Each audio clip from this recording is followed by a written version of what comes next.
এই ভিডিওটি অত্যন্ত তাৎপর্যপূর্ণ। রুশ প্রেসিডেন্ট ভ্লাদিমির পুতিনের আমন্ত্রণে মস্কোতে জড়ো হয়েছিলেন বর্তমান বিশ্বের সাম্রাজ্যবাদ বিরোধী নেতারা। চীনের শি জিনপিং, ভেনেজুয়েলার নিকোলাস মাদুরো সহ আরও অনেকে। আর ছিলেন Burkina ফাসোর Ibrahim ট্রায়োরে।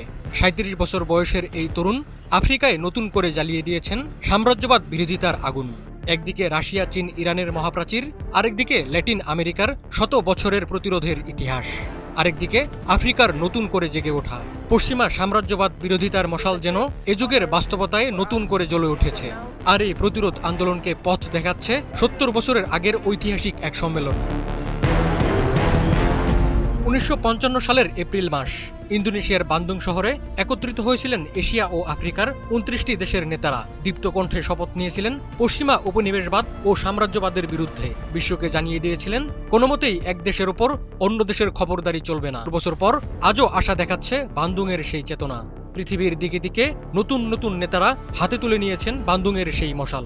Gaza, Yemen, Burkina Faso আর চীনের মতো দেশগুলো জাগিয়ে তুলেছে সাম্রাজ্যবাদ বিরোধী ঐক্যের চেতনা। Marshal Tito, Jawaharlal Nehru, Ahmed Sukarno ও গামাল আবদেল নাসের এই সম্মেলনের নেতৃত্ব দিয়েছিলেন। ৭০ বছর পর আবারও জাগরণ ঘটেছে বৈশ্বিক দক্ষিণের। বুর্কিনা ফাসোর বিপ্লবী সরকার, সাহেল রাষ্ট্রগুলোর জোট কিংবা গাজা, ইয়েমেন আজকের বৈশ্বিক দক্ষিণের দীপ্ত নক্ষত্র।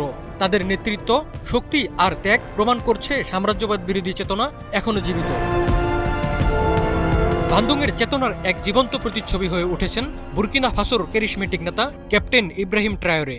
পশ্চিম আফ্রিকার দেশ বুর্কিনা ফাসোকে পশ্চিমা সাম্রাজ্যবাদ ও নব্য উপনিবেশবাদের ধারণা থেকে মুক্ত করতে দৃঢ় প্রতিজ্ঞ এই সেনাশাসক। আফ্রিকার বাইরেও অনেক দেশে ইব্রাহিম ট্রায়োরের এই ভাবধারা ব্যাপক জনপ্রিয়তা পেয়েছে।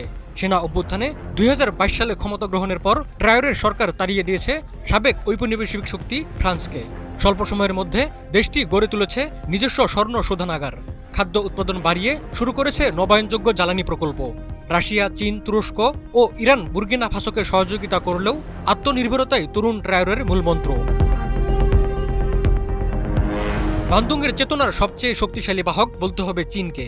পশ্চিমা আগ্রাসনের বিরুদ্ধে চীনের প্রাচীরের মতোই এক দৃঢ় দেয়াল গড়ে তুলেছেন শি জিনপিং। পশ্চিমা আধিপত্যের সামনে চীন হাজির করেছে এক বিকল্প ভারসাম্যপূর্ণ বাণিজ্য ব্যবস্থা। চীনের বেল্ট অ্যান্ড রোড ইনিশিয়েটিভে এখন বিশ্বের ৭৫%-এরও বেশি দেশ যুক্ত।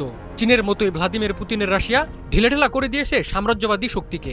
আয়াতুল্লাহ খামেনির ইরান প্রতি মুহূর্তে চ্যালেঞ্জ জানিয়ে যাচ্ছে সাম্রাজ্যবাদী জোটকে। মধ্যপ্রাচ্যে শক্তিশালী প্রতিরোধ গড়ে তুলেছে ফিলিস্তিন, ইয়েমেন আর লেবানন। ছোট ছোট দেশগুলোতেও ছড়িয়ে পড়ছে বান্দুংয়ের চেতনা। নিজ দেশে ইসরায়েলি নাগরিকদের প্রবেশ নিষিদ্ধ করে তাদের অবস্থান জানিয়ে দিয়েছে মালদ্বীপ। নব্য উপনিবেশবাদের ছায়ায় আবৃত পৃথিবীর উদ্দেশ্যে জোরালো হচ্ছে বৈশ্বিক দক্ষিণের কণ্ঠস্বর।